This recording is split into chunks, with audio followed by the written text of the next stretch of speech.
సకల దేవతా స్వరూపుడు శ్రీ షిరిడి సాయినాథ్ మహారాజ్ గారి పాదాల విందాలకు శిరస్సు వంచి నమస్కరించుకుంటూ ఇంకొకసారి బూటికి కలరా సోకుతుంది. తీవ్రమైన దప్పికతోటి బాధపడుతూ ఉంటాడు. డాక్టర్ పిళ్ళయ్యను వైద్యుడు అన్ని ఔషధాలని ఇచ్చి ప్రయత్నిస్తాడు, కానీ రోగం కుదరదు.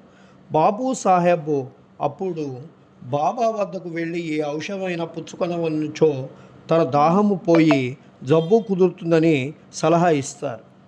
మరి బాబా అప్పుడు పిస్తా, ఆకురోటు, బాదం పప్పు నానబెట్టి పాలు చక్కెరలో ఉడికించి పుచ్చుకున్నచో రోగం కుదురుతుందని బాబా చెప్తాడు. ఇది జబ్బును మరింత హెచ్చిస్తుంది.